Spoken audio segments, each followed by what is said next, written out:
Então Beth diz ao cavalheiro: isso é impossível, pois o castelo de Romeu fica a quase um dia de viagem daqui. Isso se você partir a galope. Cavalgando normalmente seria mais tempo. O cavaleiro desconhecido então pede a ela pouso e alimento para o seu cavalo. Beth diz a ele que pode ficar na estrebaria. Lá ele encontraria descanso. Era só dizer aos empregados que ele ia da parte da rainha, que era ela que o estava enviando para passar a noite ali. Durante essa conversa com Beth, ela não encarou o homem nos olhos. Ela só olhou suas vestes e principalmente o cavalo. O homem então pegou seu cavalo e foi até os cavalariços guardar o seu cavalo numa das baias. Quando ele disse o nome da rainha, mesmo sendo um estranho, foi bem recebido. Seus trajes demonstravam realeza. Com certeza ele era alguém de linhagem real. Os empregados não lhe fizeram nenhuma pergunta. Já estava bem escuro quando um serviçal chegou trazendo numa bandeja uma farta refeição de carnes de carneiro, batatas e um caneco de vinho. O serviçal, sem falar uma só palavra, estendeu a ele a ceia e esse não recusou. Estava com fome, cavalgara o dia todo sem comer algo. Logo depois, ele se deitou num monte de feno e adormeceu. Os empregados da cocheira deram feno ao cavalo, água, mas não lhe tirou os arreios. O cavalo ficou ali de pé a noite toda. Quando o dia estava clareando, o homem se pôs de pé, saiu, pegou seu cavalo e partiu. Nem agradeceu a hospitalidade recebida. Beth se levantou um pouco mais tarde. Teve insônia por causa do que Vitina havia lhe dito sobre o rei que poderia ser seu marido lá no futuro. Já era bem tarde quando ela se lembrou do homem do cavalo que havia lhe pedido pouso. Aí ela mandou Suai chamar Ronan para perguntar sobre o tal homem. Ronan disse que não sabia. E aí ele foi até os cavalariços saber algo para poder falar à rainha. E ficou surpreso de não encontrar mais o tal homem na estrebaria. Isso deixou Beth curiosa. O que será que ele estava fazendo por ali? Ela nunca vira aquele homem. Ainda bem que ele não foi para dentro de casa, porque ainda estava sendo reformado. O castelo era bem pobre agora, humilde, mas as terras do feudo valiam muito dinheiro. O dinheiro daquele condado eram os siquéis. Será que havia algum reino interessado em invadir as suas propriedades? Aí resolveram fazer uma reunião. Ronan chamou os 12 ministros, iriam discutir o assunto. Ficaram por horas tentando achar uma resposta plausível para aquelas perguntas difíceis de ser resolvidas e não chegaram a nenhuma conclusão. E assim os dias foram passando e Beth até se esqueceu das cartas e também daquele viajante desconhecido. Chegou a primavera. A natureza se revestiu de cores e perfumes. Uma manhã, a Beth saiu para ir colher cogumelos na floresta. Ela não disse para ninguém, foi só. Precisava pensar. Ela gostava de ficar só. Aprender a ter uma vida solitária, sem conversas. Quando viveu seus primeiros 15 anos de vida naquela torre, onde agora morava Ronan, seu pai. Estava lá, numa clareira da mata, quando ouviu barulhos de criança. Ela ficou surpresa. Ué, ali não seria um lugar onde se ouve risadas de um bebê. Beth se pôs a ouvir, aguçou a audição para descobrir de onde vinha. O silêncio era intrigante. E, de repente, tudo havia se calado. Nenhum passarinho ou inseto voava ou cantava. E de novo o risinho da criança parecia bem pequena. Ela olhou à sua volta, procurou e ela viu entre as folhas secas amontoada numa raiz bem alta de árvore um disfarce. Aquilo lhe chamou a atenção. Ela foi até aquelas raízes, retirou os galhos e eis a surpresa. Havia uma cesta com uma criança dentro. Ao vê-la, a criancinha sorriu para ela, batendo os bracinhos de contente. Beth colocou a mão na boca para sufocar um grito de surpresa. Aí o bebê fez beicinho para chorar. Ela se ajoelhou ao lado da cesta e falou suavemente com o bebê. Ele sorriu para ela, tentando bater as perninhas que estavam enroladas num pedaço de pele de animais. Coisa que só pessoas de vida melhor teria para aquecer no inverno seus bebês. Não era simplesmente um pedaço de pele, e sim uma manta curtida e trabalhada. Beth ficou na dúvida se pegava o bebê ou se ia embora, ou se o deixava ali. Ela começa a se afastar sem virar as costas. A criança começa a choramingar. Parece que não quer ficar a sós de novo. Ela volta e ajeita os galhos como havia encontrado e saiu distante, uns 50 metros. Ela chega no caminho que leva ao castelo. Aí ela vê um cavaleiro vindo em sua direção. É Ronan. Ele a estava procurando, já fazia algum tempo que ela saíra e não voltara. Não dissera a ninguém onde iria. Beth conta a Ronan sobre a criança.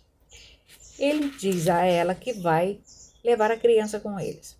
Aí ela aceita e eles voltam onde estava o cesto com o bebê, o pega e o coloca na cabeça dos arreios e ela sobe na garupa e eles vão embora.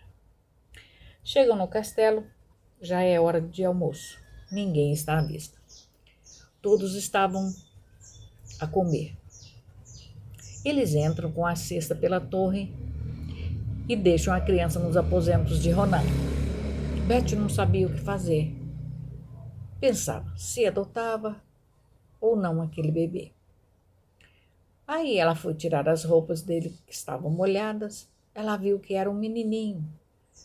Beth começou a pensar. Penilei veio ajudar. Naquela noite, Penilei passou ali na torre, junto com a criança, a cuidar dela. E foi nessa noite que ela percebeu o grande interesse de Ronan por ela. Foi a chance dela demonstrar seu interesse também por ele. Ela fez isso em segredo e não contou isso à rainha Beth. E os dias foram passando e a paixão deles aumentando, até que eles resolveram se unir em matrimônio e aí contaram à rainha. Fizeram um casamento bem simples, sem festa, sem convidados, sem nada. Penilei também não gostava de se expor. Ela agora poderia assumir o bebê achado, como que se fosse dela. Ronan gostava disso, se comportava como o pai dele. A criança vivia quase que sempre encerrada na torre, assim como foi com Beth. Os meses foram passando e Penilei ficou grávida. Infelizmente, ao dar à luz de um bebê prematuro, faleceu no parto e a criança também. Bitínia não conseguiu salvar nenhum nem outro. O parto fora fora do tempo. E assim Beth e Ronan pediram a Bitínia que nunca revelasse que o bebê havia morrido. Beth iria adotar a criança e colocaria aquela criança achada na floresta no lugar do filho de Penilei. Assim não precisaria ter seu próprio filho, coisa que Beth não queria, ela não queria se casar. E esse trato ficaria só entre eles, a Beth, Ronan e Bitínia. E, claro, a comarca onde o documento de adoção fosse feito. Se o dono de tal estabelecimento falasse desse assunto, ele seria um homem morto, ameaçou Ronan. Mas ele prometeu nunca revelar nada. E assim o tempo passou e o menino agora se chamava Suleiman. Para encurtar, ele era chamado de Sulei, mas vivia quase que sempre escondido na torre.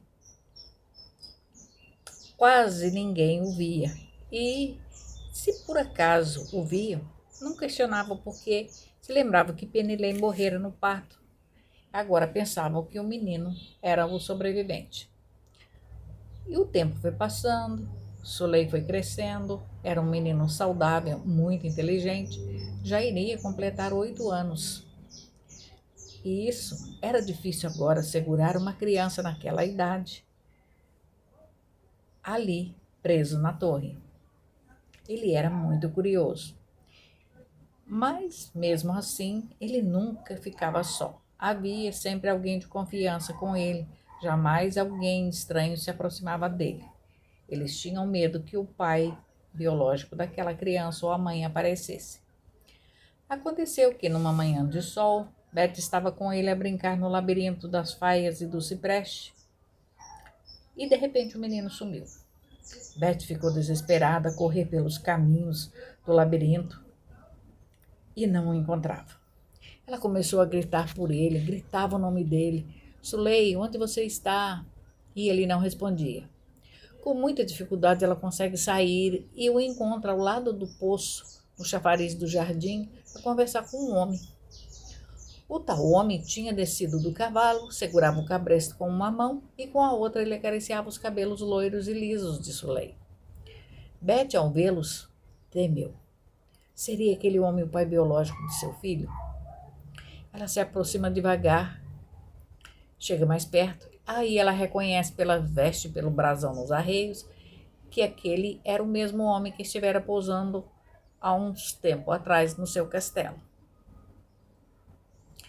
Ela nem se lembrava mais do nome de tal homem.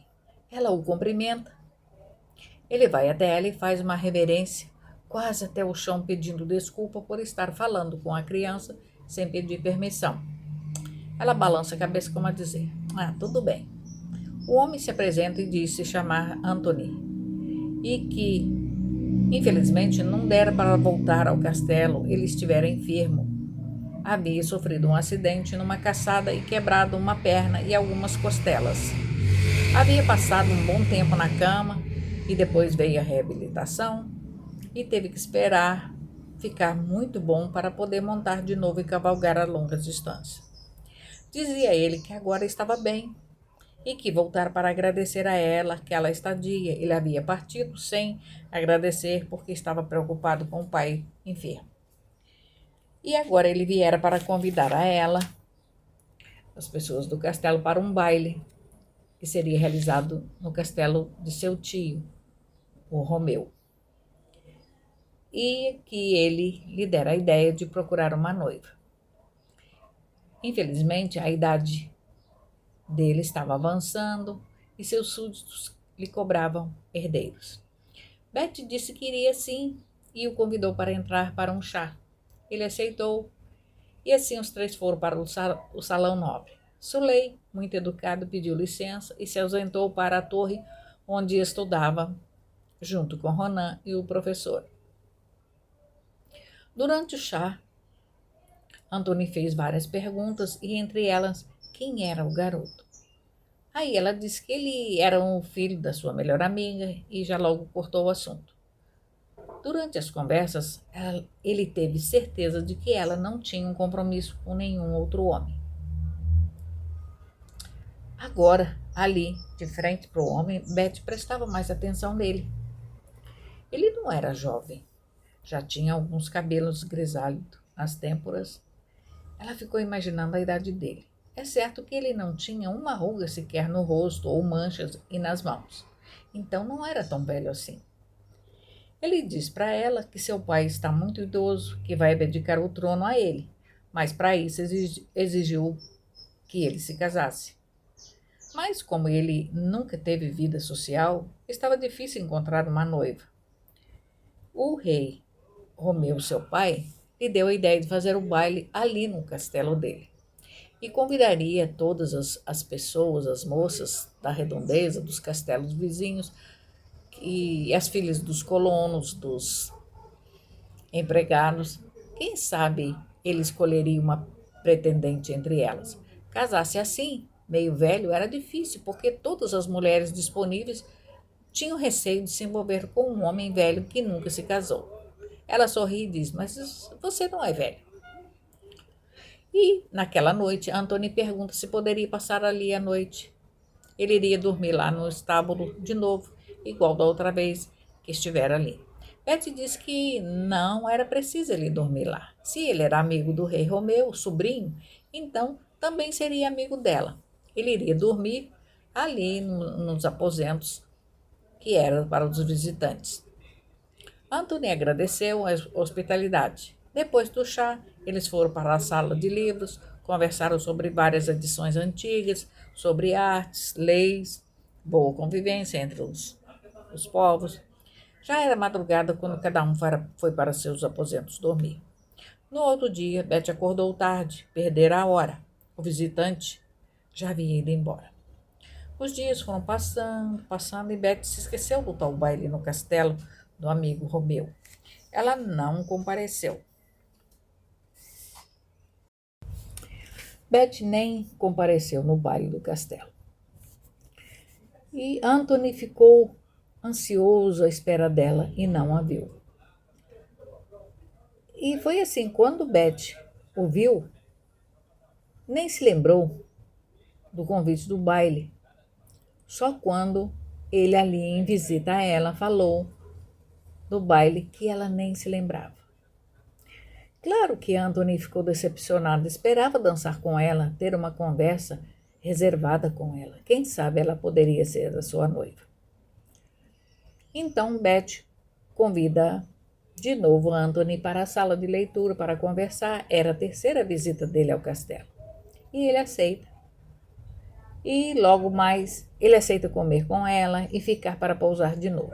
Agora dormiria de novo nas dependências de visita e não lá no meio dos lacaios e cavalos. Betty ficou feliz, se sentiu atraída pelos cuidados dele, pelo interesse. Ela quis saber dele se houveram muitas moças jovens no baile. Ele disse que sim. Eram bonitas, jovens, mas ele só desejava mesmo era a presença dela, pois estava se apaixonando por ela. Ele elogiava tudo nela, dizia que gostava da voz dela, da aparência, da educação, da beleza dela, que não esquecia dela um só instante.